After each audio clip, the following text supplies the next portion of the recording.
Special holidays. The Lord said to Moses, "Tell the people of Israel, you will announce the Lord's appointed feasts as holy meetings. These are my special feasts. The Sabbath. There are 6 days for you to work. But the 7th day will be a special day of rest. It is a day for a holy meeting. You must not do any work. It is a Sabbath to the Lord in all your homes. The Passover and unleavened bread. These are the Lord's appointed feasts. You will announce the holy meetings at the time set for them. The Lord's Passover is on the 14th day of the first month. It begins at twilight. The Feast of Unleavened Bread begins on the 15th day of the same month. You will eat bread made without yeast for 7 days. On the first day of this feast you will have a holy meeting. On that day you must not do any work. For 7 days you will bring an offering made by fire to the Lord. There will be a holy meeting on the 7th day. And on that day you must not do any regular work. The Feast of Harvests. The Lord said to Moses, "Tell the people of Israel, you will enter the land I will give you. You will gather its harvest. At that time you must bring the first bundle of grain from your harvest to the priest. The priest will present the bundle before the Lord. Then it will be accepted for you. He will present the bundle on the day after the Sabbath. On the day when you present the bundle of grain, offer a male lamb. It must be 1 year old. There must be nothing wrong with it. It will be a burnt offering to the Lord.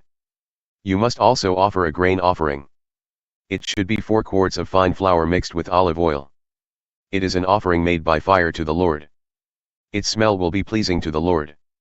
You must also offer a quart of wine as a drink offering. First bring your offering to your God. Until you do this, do not eat the new grain, roasted grain, or bread made from the new grain. This law will always continue for people from now on, wherever you live. The Feast of Pentecost. Count 7 weeks from the morning after the Sabbath. This is the Sabbath that you bring the bundle of grain to present as an offering. On the 50th day, you will bring a new grain offering to the Lord. This is the first day after the 7th week. On that day bring 2 loaves of bread from your homes. That bread will be presented as an offering. Use yeast and 4 quarts of flour to make those loaves of bread. They will be your gift to the Lord from the first wheat of your harvest. Offer 1 bull, 2 male sheep and 7 male lambs. The lambs must be 1 year old. There must be nothing wrong with them. Offer them with their grain offerings and drink offerings. They will be a burnt offering to the Lord. They will be an offering made by fire. And the smell will be pleasing to the Lord. You must also offer 1 male goat for a sin offering. You must offer 2 male, 1 year old lambs as a fellowship offering. The priest will present the 2 lambs as an offering. He will present them with the bread from the first wheat of the harvest. They are holy to the Lord. They will belong to the priest. On that same day you will call a holy meeting. You must not do any work that day. This law will continue for you from now on, wherever you live.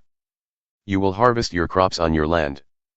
But do not harvest all the way to the corners of your field. If grain falls onto the ground, don't gather it up. Leave it for poor people and foreigners in your country. I am the Lord your God. The Feast of Trumpets. Again the Lord said to Moses, "Tell the people of Israel, on the first day of the 7th month you must have a special day of rest. There will be a holy meeting. Blow the trumpet for a special time of remembering. Do not do any work. And bring an offering made by fire to the Lord. The day of cleansing." The Lord said to Moses, "The day of cleansing will be on the 10th day of the 7th month. There will be a holy meeting. You will give up eating and bring an offering made by fire to the Lord. Do not do any work on that day. This is because it is the day of cleansing. On that day the priests will go before the Lord. They will perform the acts to make you clean from sin so you will belong to the Lord.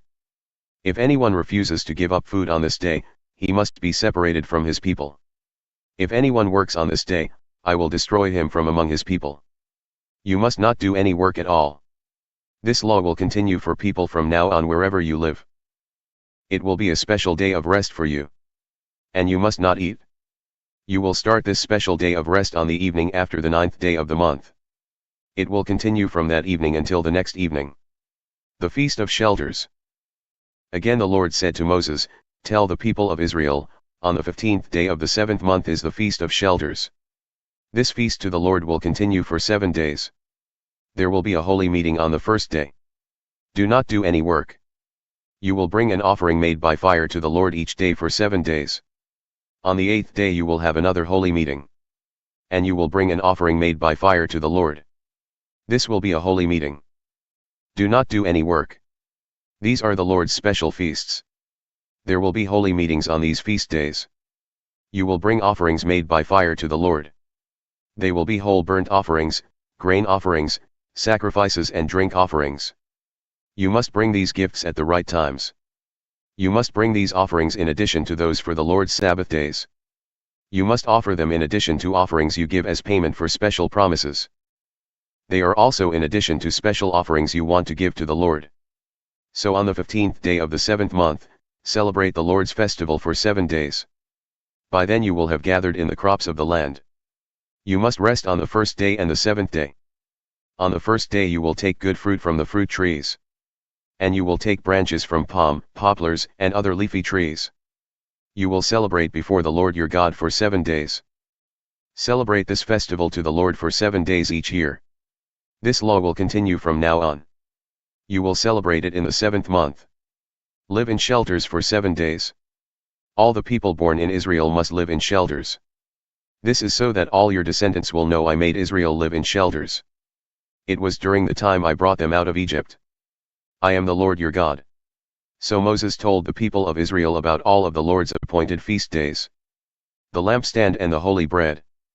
The Lord said to Moses, "Command the people of Israel to bring you pure oil from crushed olives. That oil is for the lamps. These lamps must never go out. Aaron will keep the lamps burning in the meeting tent. They will burn from evening until morning before the Lord. This will be in front of the curtain of the Ark of the Covenant. This law will continue from now on. Aaron must always keep the lamps burning. They are on the lampstands of pure gold before the Lord. Take fine flour and bake 12 loaves of bread with it. Use 4 quarts of flour for each loaf. Put them in 2 rows on the golden table before the Lord. 6 loaves will be in each row. Put pure incense on each row. This is the memorial portion to take the place of the bread. It is an offering made by fire to the Lord. Every Sabbath day Aaron will put the bread in order before the Lord. This agreement with the people of Israel will continue forever. That bread will belong to Aaron and his sons. They will eat it in a holy place. This is because it is a most holy part of the offerings made by fire to the Lord. That bread is their share forever. The man who cursed God. Now there was a son of an Israelite woman and an Egyptian father. The son was walking among the Israelites. And a fight broke out in the camp between him and an Israelite. The son of the Israelite woman began cursing and speaking against the Lord. So the people took him to Moses. The mother's name was Shelomith. She was the daughter of Debri from the family of Dan. The people held him as a prisoner. They waited for the Lord's command to be made clear to them. Then the Lord said to Moses, "Take the one who spoke against me outside the camp.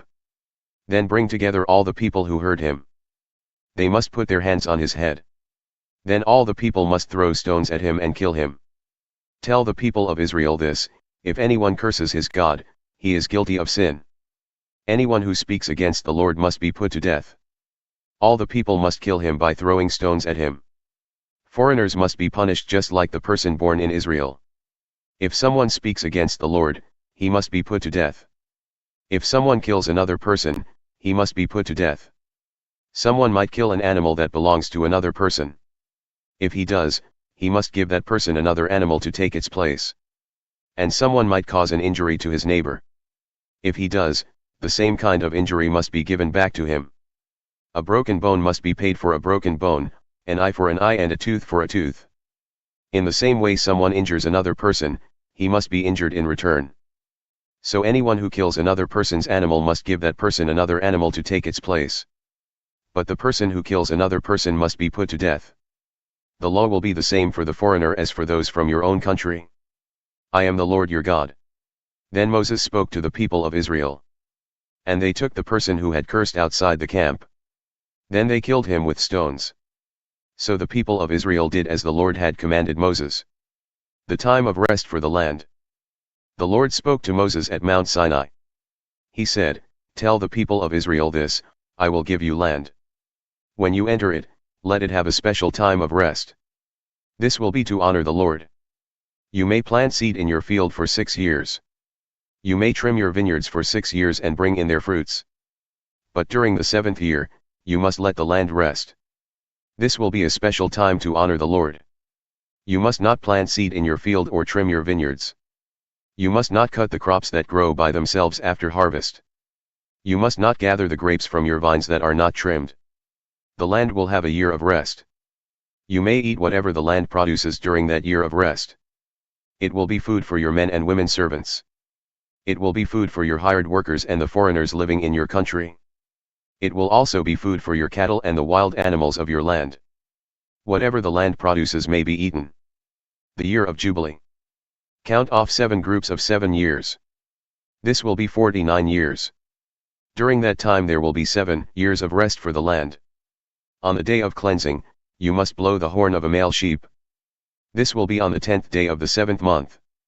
You must blow the horn through the whole country. Make the 50th year a special year. Announce freedom for all the people living in your country. This time will be called Jubilee. Each of you will go back to his own property. And each of you will go back to his own family and family group.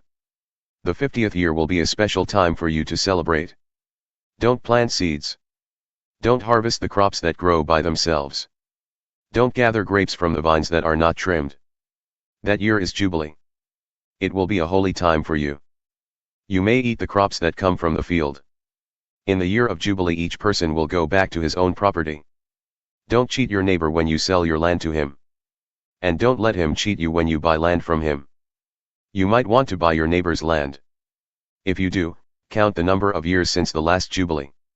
Use that number to decide the right price. If he sells the land to you, count the number of years left for harvesting crops. Use that number to decide the right price. If there are many years, the price will be high. If there are only a few years, lower the price. This is because your neighbor is really selling only a few crops to you. At the next Jubilee the land will again belong to his family. You must not cheat each other. You respect your God. I am the Lord your God.